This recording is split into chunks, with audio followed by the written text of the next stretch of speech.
You saw the scores from the first 4 sets.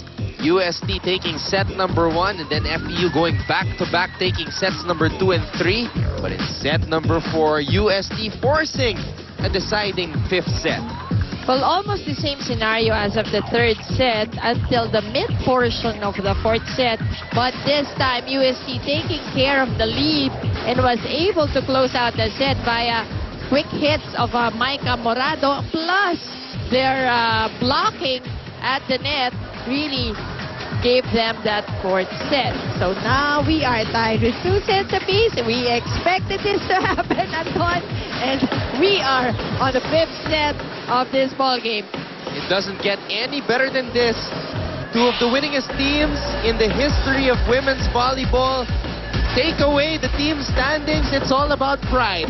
And again, we've mentioned these 2 squads on opposing ends. As we take a look at the numbers in the 4th set, equal attack points, but look at the blocking department. Really, 4 block points coming from UST and 1 only from FEU. And ang malaki, crucial dito is the unforced errors.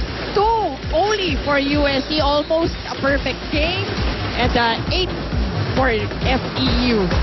Well, again, we were mentioning in the pregame these 2 squads on different positions in the standings. UST, no win so far. FEU, no loss so far, no losses. And again, 2-0, isa's 0-2. So will UST take home their first ever win, or FEU going into Saturday's game against CLSU will have the same unblemished record as the Lady Archers? Once again, thank you for joining us. We hope you're enjoying this exciting matchup between FEU and UST. Glad to have you with us on Studio 23. Anton Ross together with Mosey Ravenna. We have, of course, Bea Coronel and Nico Ramos at courtside for this 5th and final set between FEU and UST.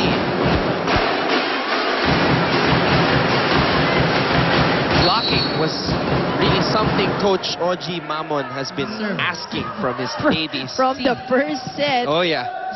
During huddles, he would always mention the blocking and again the coverage, the support after the block. And if there's anybody who knows a thing or 2 about blocking, it's Oji Mamon, because he was a middle hitter during his playing days. Let's go to Nico Ramos now for this courtside update on FEU. Anton and Mosey, you guys were looking for offense for Marjorie Rojas. Well, so is her team.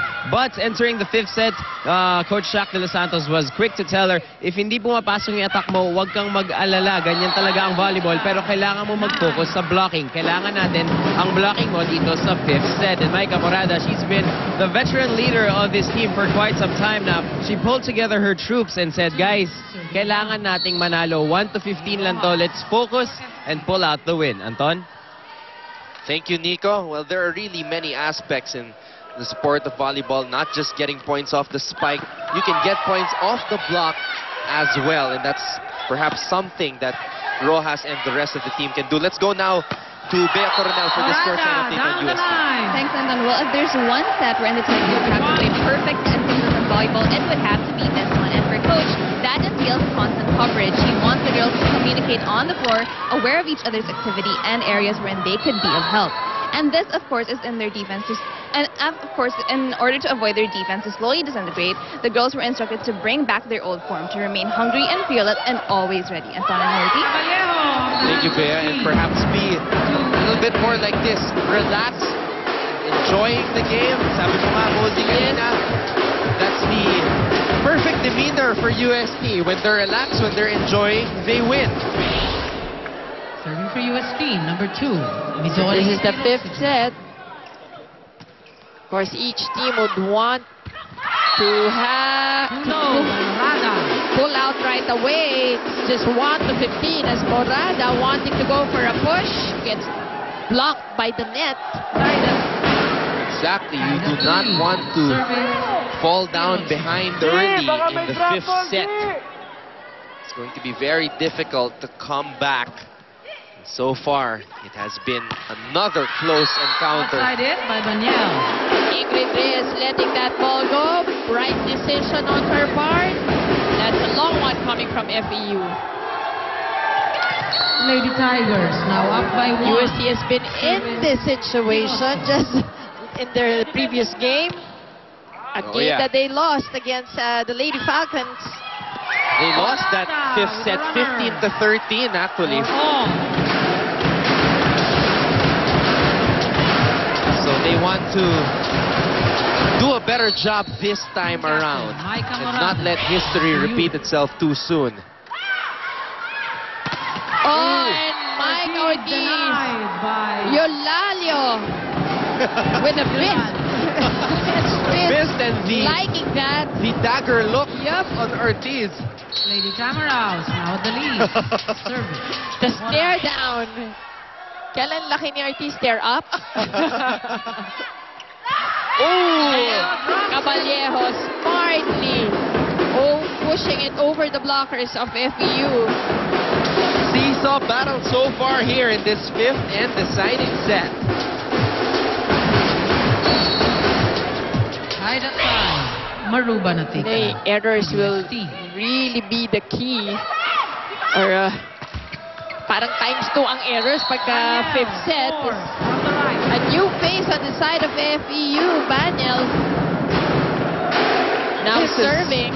An interesting substitution here for Coach Ness. But you were mentioning a while ago, Mosey, the fatigue could set in if this game would go into the fifth set, and it has. And because of that, this is really a coaching call. The fifth set, yung mga little fine-tunings that the coaches make because of the fatigue factor. The perfect player to send in, the player to send out. and could Mary Rose Baniel be that perfect player sent in by Coach Ness Pamilar? Giselle C. back set. Eulalio, tough angle, and it goes out. Point for UST. That was too much of an angle on Eulalio. Nakita niya kasi si Micah Ortiz on the other side. Went for a wrist it. Very intimidating figure on the defensive end for any team. Micah Ortiz. Vargas with a response. Down the line hit by Rosemary Vargas. And look at the power behind that spike. Just too much for Caballejo. Tied at 7. And we are tied once again. 7-all. No team wants to let go. It has been a tug of war. Oh, and Micah Ortiz fills that one in. Pure adrenaline, Anton, I must say. This fifth and final set. It's just a matter of who wants it more. Sunday. Mike